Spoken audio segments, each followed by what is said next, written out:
Hai, selamat datang di channel ini. Ini saya akan mengulas film-film menarik yang pastinya tidak membosankan. Gak usah basa-basi, langsung aja ke inti cerita.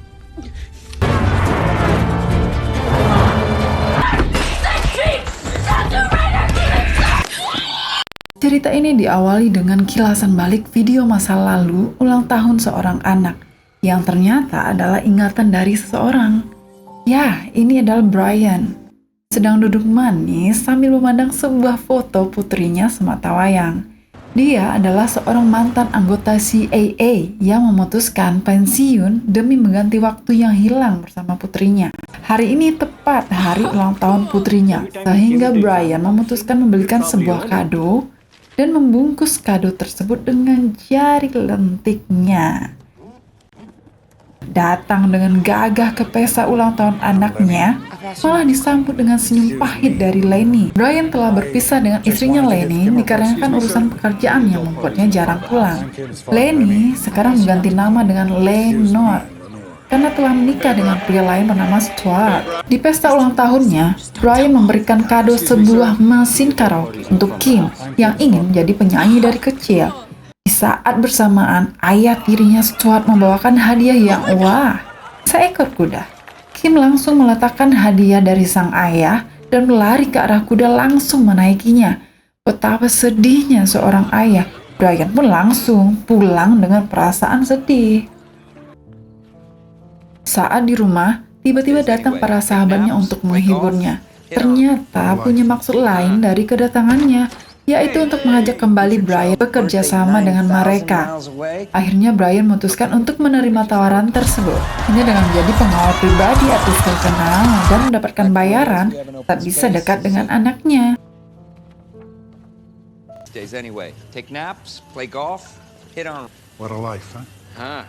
Di saat bertugas, nampak Brian mendapatkan telepon dari Kim untuk mengajaknya makan siang bersama.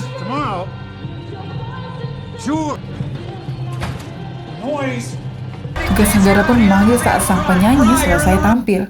Di sana terjadi keributan yang membuat Brian kembali beraksi dan menyelamatkan sang penyanyi.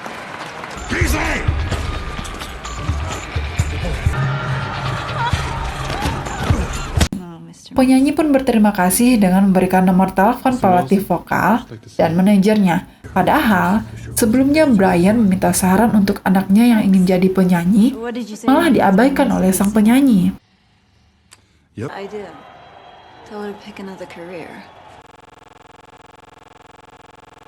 Hari yang ditunggu pun datang.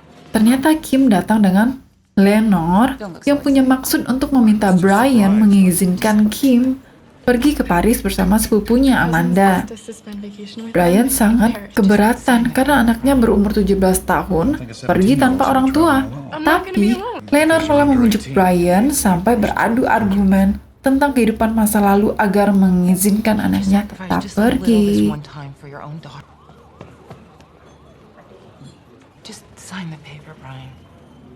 Akhirnya Brian mengizinkan Kim untuk pergi dengan beberapa syarat, yang intinya keep on contact.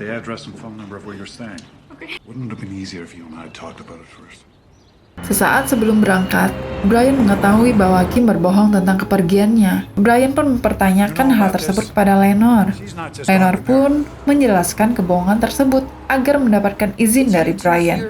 Ya, Lenore mengetahui hal tersebut, bahwa Kim akan pergi tur band rock U2 keliling Eropa.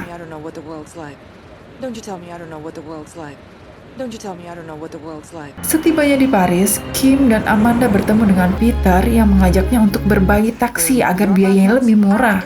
Amanda pun langsung mengiyakan ajakan tersebut hanya karena terpikat ketampanan Peter. Tampan ya? Ternyata Peter adalah orang suruhan komplotan pengintai penjual gadis pendatang. Sebut saja PPGP, bukan PPKM. Amanda yang terpesona dengan Peter pun memberikan alamat apartemennya. Oh, gawat ini. Di seberang pulau, Brian yang mencemaskan putrinya tidak kunjung mendapatkan balasan dari teleponnya. Setelah sekian lama, akhirnya tersambung. Di saat bersamaan Kim melihat dari ruang sebelah ada orang yang tidak dikenal menerobos masuk dan menangkap sepupunya Amanda. Hanya dalam hitungan detik setelah kenal dengan orang baru. Makanya hati-hati dengan orang yang tak dikenal. Kim yang sedang terhubung dengan Brian menjelaskan apa yang dia lihat. Brian langsung sigap dengan alat tempurnya dan merekam pembicaraannya dengan Kim. Meminta Kim untuk tetap fokus dan bersembunyi di bawah kasur. Karena di saat ini Brian tahu pasti Kim akan diculik. Dengan waktu yang ada, Brian meminta Kim untuk meletakkan HP, handphone, dan meneriakkan ciri-ciri penculik dengan jelas sesaat sebelum ia diraih sang penculik. Dan Kim pun diculik. Brian pun berbicara dengan si penculik, meminta untuk melepaskan anaknya. Dan jika tidak, aku akan menemukanmu and I'll kill you. You will have 5, maybe 10 seconds. Very important second. Find you. And I will kill you. Dari dalam mobil, Brian meminta bantuan sahabatnya Sam yang juga seorang anggota CIA untuk menganalisa suara dari hasil rekamannya. Brian pun datang ke rumah Lenore untuk mencari barang-barang yang mungkin terkait dengan terculiknya Kim. Hancur hatinya Mama Lenore mengetahui anaknya diculik. Analisa Sam menunjukkan bahwa Kim diculik oleh anggota mafia Albania, kelompok yang mengkhususkan penculikan remaja wanita untuk diperdagangkan dan dijadikan pelacur. Dan peluang waktu Kim bisa ditemukan hanya 96 jam sejak ia diculik. Brian pun terbang ke Paris dan langsung mendatangi apartemen tempat di mana putrinya menginap dan menerobos masuk. Dari sana Brian mulai mengolah TKP dengan mengingat percakapan antara dirinya dan Kim.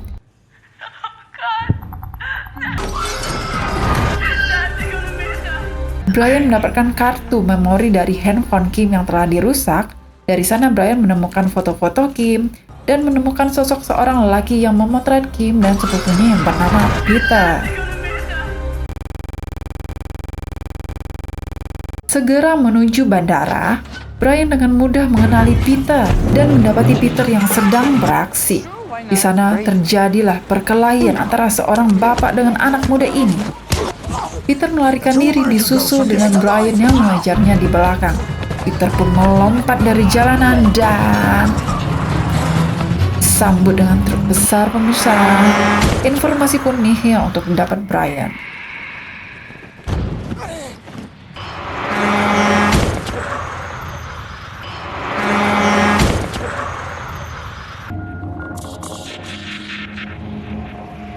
Di sebuah jalan, tinggi harapannya mendapatkan bantuan dari teman lamanya, mantan agen yang sekarang menjadi seorang wakil direktur keamanan internasional di Prancis, Jean-Claude. Brian meminta informasi terkait komplotan penculik Albania. Jean hanya memberitahukan di mana kelompok Albania itu mudah ditemukan sekaligus memperingati Brian untuk tidak membuat masalah. Ternyata Jean menyuruh orang untuk membuntuti Brian.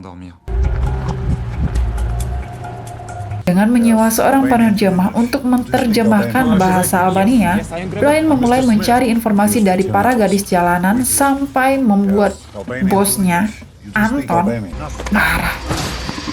Anton adalah komplotan perdagangan wanita. Ternyata ulah Brian tersebut hanya untuk meletakkan sebuah chip agar bisa mengetahui informasi selanjutnya. Selang beberapa saat, Brian mendapatkan informasi bahwa Anton punya masalah di sebuah konstruksi dengan barang dagangan. Sontak saja Brian langsung mengikutinya. Dengan memasuki gerbang konstruksi, ternyata adalah tempat di mana gadis-gadis yang diculik dibuat kecanduan dan dijadikan budak hawa nafsu.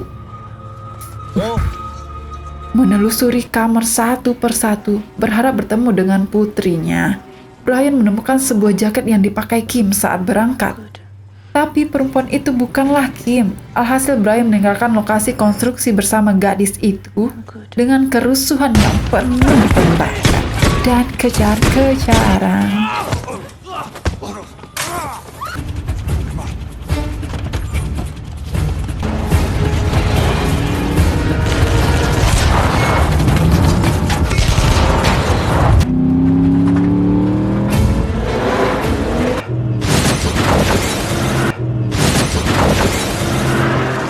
Brian pun merawat gadis itu berharap mendapatkan informasi tentang Kim.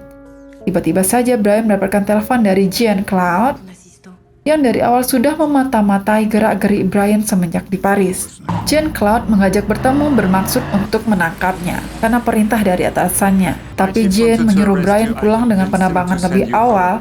Brian yang mantan seorang anggota CIA tidaklah mudah untuk bertemu begitu saja. Karena Brian tahu dari awal dia dibuntuti, dia tidak akan menyerah begitu saja karena Brian akan tetap mencari sang putri. Akhirnya Brian mendapatkan informasi penting dari perempuan yang memegang jaket Kim, yaitu sebuah alamat di mana tempat pertama kali gadis itu dibawa. Brian pun langsung ke TKP. Masuk dengan gagah berani ke markas PPGP itu, Brian pun menggunakan identitas temannya berkedok untuk negosiasi ulang. Terlihat di situ Brian menyisir satu persatu orang dan ruangan yang ada. Brian pun meminta salah seorang dari mereka yang belum bersuara untuk mengartikan sebuah kalimat. Disitulah Brian menemukan Marco, si penculik Kim, hanya dengan mengenali suaranya. Mantap kan kalau jadi intelijen? Setelah itu, ya pasti semuanya udah tahu lah. Terjadilah baku tembak dan hantam terus.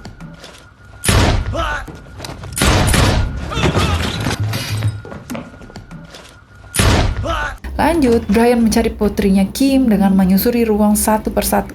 Tapi, yang ditemukan adalah sepupunya Kim, Amanda, yang tewas karena overdosis. Tertinggallah Marco hasil peperangan yang lalu. Brian pun menyiksa Marco agar membuka mulutnya tentang keberadaan Kim. Siksa demi siksaan pun dilayangkan, tetapi Marco bertahan dengan tameng pertahanannya. Akhirnya pun Marco membuka suara bahwa Kim telah dijual kepada seseorang yang bernama Sinclair, Patrice Sinclair. Tapi informasi itu tidak membuat Marco selamat, pemirsa. Jean-Claude yang baru saja pulang ke rumah diberikan kejutan dengan kedatangan Brian untuk makan malam. Alih-alih bersikap manis, Brian langsung saja to the point dengan masalah yang dia hadapi. Berharap Jean-Claude tidak terlibat dengan gerombolan orang-orang tersebut, pertanyaan yang bertubi-tubi dilayangkan kepada Jean-Claude berharap mendapat jawaban. Ternyata Jean malah mengarahkan pistolnya ke arah Brian. Insting Brian, mantan seorang anggota CIA, pun tidak diragukan karena telah dulu mengosongkan peluru pistol tersebut. Istri Jean pun terheran-heran dengan percakapan mereka yang mulai serius sampai Brian pun melayangkan tembakan ke arah Isabel. Dengan ancaman maut Brian, informasi tentang Sinclair pun didapatkannya. Jangan main-main sama bapak-bapak yang berjuang mati demi putrinya. Tuh, di sebuah pesta, dengan teropong bintangnya, Brian memasukkan identitas sebagai polisi. Melihat gerak-gerik mencurigakan, Brian mengikuti pria tersebut menuju lorong khusus. Panjang cerita, ternyata ruang tersebut tempat di mana pelelangan para gadis perawan sedang berlangsung. Brian menyusup masuk ke ruang tersebut dengan berubah menjadi waiter. Di sana terlihat perawan yang sedang dilelang. Brian pun terkejut, ternyata wanita itu adalah Kim. Dengan menggertak pria penawar untuk membeli Kim dengan tawaran berapapun. Keluar dari ruangan tersebut, ya, Brian tertangkap. Bernegosiasi dengan para pengaman pesta itu bahwa ia adalah ayah dari putri yang terakhir dilelang, Brian berharap bisa membawa kembali putrinya pulang. Namun, curhatannya diabaikan karena bisnis adalah bisnis, dan pria tersebut memerintahkan untuk membunuh Brian secara diam-diam. Mukanya manis, tapi kata-kata yang tajam, seperti, ya, silet lah. Dan jangan salahkan Brian menghabiskan mereka dengan caranya sendiri. Mendapatkan informasi kemana Kim akan dibawa dengan sebuah perahu di dermaga. Berpacu dengan waktu, Brian pun mengejar mobil yang membawa Kim dan berlayar dengan kapal.